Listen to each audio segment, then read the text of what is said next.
Bom dia, turma! Aqui é a professora Thalissa e hoje nós vamos trabalhar o capítulo 4 sobre substância e mistura, da página, deixa eu ver aqui, 577.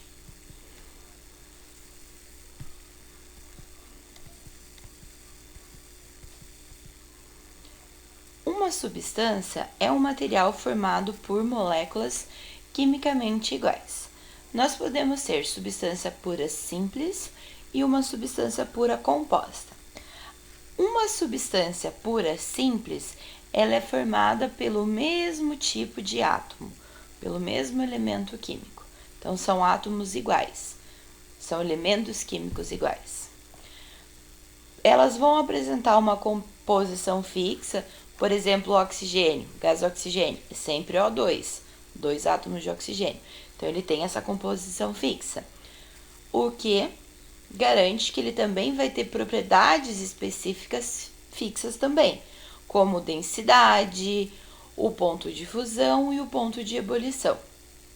Então, por exemplo, aqui a gente tem a curva de aquecimento da água. O gelo derrete a 0 graus e a água ferve a 100 graus. Se nós tivéssemos, por exemplo, água e sal, aí seria uma mistura, nós não teríamos essa reta aqui, no ponto de fusão e de ebulição.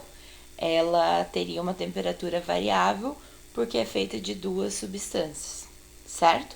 Então, quando você tem uma substância pura, com elementos iguais, né? A gente vai ter aí ponto de fusão e de ebulição fixos.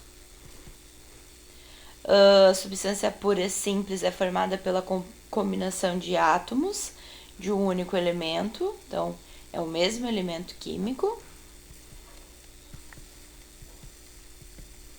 Aqui a gente tem alguns exemplos: o hidrogênio, que é o H2, gás oxigênio, que é o O2, e o ozônio, que é o O3. Então, as moléculas são feitas do mesmo elemento químico. Aí nós chamamos de substância pura simples. Uma substância pura composta, aí a molécula é formada por mais de um elemento químico. É uma única substância, só que formada por dois ou mais elementos químicos diferentes. Então, aqui a gente tem alguns exemplos. A água, que é formada por H2O, o sal de cozinha, que é o NaCl, cloreto de sódio, e o açúcar, que é formado por carbono e água. Então, a gente tem 3 elementos químicos, no caso, né, por o açúcar, mas forma uma substância só. Aí a gente chama de substância pura e composta.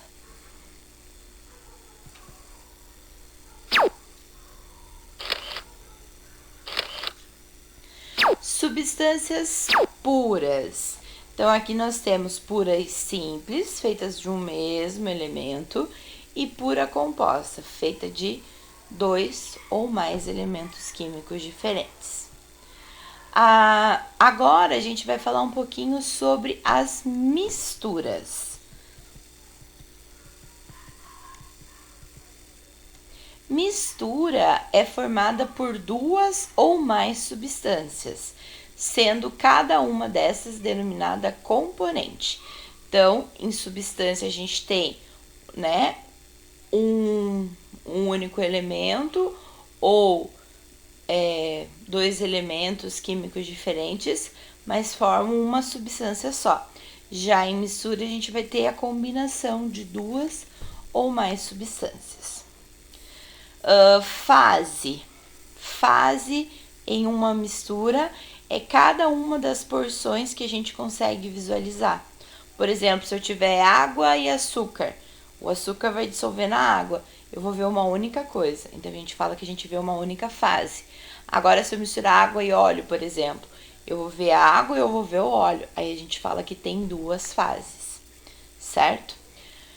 Nós podemos, portanto, ter uma mistura homogênea, que é a que apresenta uma única fase, ou uma mistura heterogênea, que apresenta pelo menos 2 fases.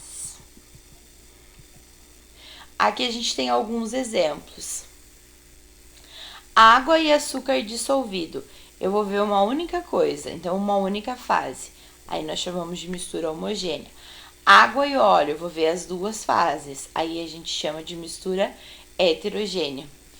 E água com gás, a gente vê duas fases também. Então, também eu vou chamar de mistura heterogênea. Aqui nós temos alguns exemplos de misturas, né? Amálgama, que é mercúrio associado a outros metais. O vinagre, que é água e ácido. O ácido acético. O latão, que é o cobre mais zinco. Bronze, que é o cobre mais o estanho. Aço, que é ferro mais carbono. E o álcool hidratado, que é formado por etanol mais água. Aqui nós temos um exemplo de mistura homogênea, que seria o ar. Então, a gente, se pudesse visualizar o ar, a gente veria uma fase só. Então, todos os gases ali estão misturados uniformemente. Aí a gente chama de mistura homogênea, que também pode receber o nome de solução. Agora, se você tiver água e areia, você vai ver duas fases, portanto, é uma mistura heterogênea. O leite, se nós formos ver a olho nu, a gente vê uma fase só. Aí ele se enquadraria aí como um aspecto homogêneo. No entanto, se a gente observar no microscópio, a gente vai ver o líquido branco com essas gotas de gordura. Portanto, a gente vai ter duas fases. Por isso, o leite é considerado uma mistura heterogênea. Então, na verdade, o que importa é esse aspecto ao microscópio, né? Que a gente usa para classificar a mistura. E aqui nós temos a definição de sistema. Sistema é tudo que é objeto da observação humana. Então, uma planta pode ser um sistema, um cachorro, um copo com água em gelo, enfim. Aquele objeto de estudo é o que nós chamamos de sistema. E aí nós temos a substância pura, que no caso é a água, ela é pura e composta, né? E aqui a gente tem uma mistura, que é o álcool. Sistemas heterogêneos, substância pura, que é somente água, né? Mas no caso em duas fases diferentes, a gente tem a água e o gelo. E a mistura, que aí no caso água e óleo. Então, tanto a água e o gelo como a água e o óleo formam duas fases, portanto, são considerados sistemas heterogêneos. A água e o álcool, a gente vê uma fase só, portanto, são chamados de sistemas homogêneos.